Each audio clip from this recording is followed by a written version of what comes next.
পিকে magic food ফ্যাক্টরিতে তোমাদের সকলকে স্বাগত জানাই। প্রতিদিনের মতো আজও আমি চলে এসেছি আমার চ্যানেলে একটি ইউনিক রেসিপি নিয়ে। আমরা সাধারণত ইলিশ ভাপা, চিকেন ভাপা এগুলোই খাই, তাই না? তবে ডিম ভাপা কোনো দিন খেয়েছো কি? চলো আজকে আমি তোমাদের ডিম ভাপা করে খাওয়াই। এই রেসিপিটি খুব কম উপকরণ দিয়ে আর খুবই অল্প সময়ের মধ্যে ঝটপট তৈরি করে নেওয়া যায়। এর জন্য আমি 4টে ডিম ভালোভাবে সেদ্ধ করে নেব। তাই বাটিতে অল্প জল দিয়েছি আর একটা সুতির কাপড় দিয়ে দিয়েছি, আর ডিমগুলোকে দিয়ে তাতে অল্প লবণ ছিটিয়ে দিচ্ছি। তোমরা হয়তো ভাববে আমি কাপড় কেন দিয়েছি, সেটা পরেই বুঝতে পারবে। এরপরে একটি বাটিতে 2 চামচ পোস্ত আর 2 চামচ সর্ষে নিয়ে নিলাম, আর কিছুটা জল দিয়ে ভালোভাবে ভিজিয়ে দিলাম। 2 মিনিট ভিজিয়ে রাখার পরে ওকে ভালোভাবে ধুয়ে এবার একটা ছাঁকনির সাহায্যে ছেঁকে নিয়েছি। ধুয়ে রাখা সর্ষে আর পোস্ত শিলনোড়ায় বেটে নিতে হবে। তার সঙ্গে কিন্তু কাঁচা লঙ্কা দিয়ে বাটতে হবে, না হলে সর্ষেটা আবার তেতো লাগবে।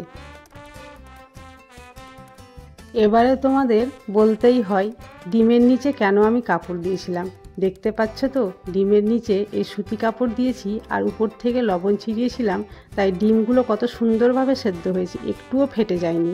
তারপরে ডিমগুলোকে অর্ধেক করে উপর থেকে লবণ আর হলুদ ছিটিয়ে দিলাম। গ্যাসের ফ্লেম অন করে একটি প্যান বসিয়ে দিলাম আর প্যানে তেল দিয়ে দিয়েছি। তেল গরম হলে ডিমগুলোকে এবার ভালোভাবে ভেজে নিচ্ছি। তার উপর থেকে অল্পটুকু ধনেপাতাও ছড়িয়ে দিয়েছি। ডিমগুলোকে উল্টে পাল্টে লাল করে এবার ভেজে নিচ্ছি। দেখো ভাজা হয়ে গেছে, এটাকে সাইডে সরিয়ে রেখে দিলাম। এবার যে বাটা পোস্তটা ছিল সেটা একটা বাটিতে নিয়ে নিয়েছি, তাতে দিয়ে দিচ্ছি এবার লবণ, হলুদ আর জিরে ধনের গুঁড়ো।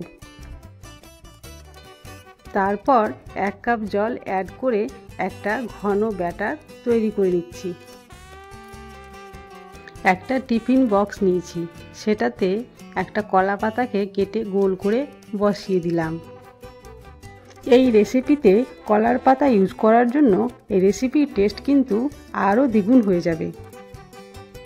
পোস্তর যে মিশ্রণটি করে রেখেছিলাম সেটি এবার কলার পাতায় সম্পূর্ণভাবে দিয়ে দিলাম। তারপরে ভেজে রাখা ডিমগুলোকে একে একে সাজিয়ে দিলাম। এরপর দিয়ে দিচ্ছি কিছুটা ধনেপাতা কুচি আর 4টে কাঁচা লঙ্কা, আর দিয়ে দিচ্ছি সামান্য পরিমাণ সরষের তেল। তারপরে টিফিন বক্সের মুখটা বন্ধ করে দিলাম। এবার গ্যাসের ফ্লেম অন করে একটি কড়াইয়ে জল গরম হতে দিয়ে দিয়েছিলাম। এবার ওই টিফিনটা কড়াইয়ে দিয়ে দিলাম, দিয়ে ভালোভাবে ঢাকা দিয়ে দিচ্ছি 20 মিনিটের জন্য। মিডিয়াম আঁচে 20 মিনিট কুক করার পরে তোমাদের খুলে দেখাচ্ছি। দেখো কত সুন্দর হয়েছে এই ডিম ভাপার রেসিপিটা। গরম ভাতের সঙ্গে এই রেসিপিটা বাড়িতে একবার হলেও ট্রাই করবে আর আমাকে কমেন্টে জানাবে। ভিডিওটি ভালো লাগলে লাইক, কমেন্ট, শেয়ার ও সাবস্ক্রাইব অবশ্যই করবে।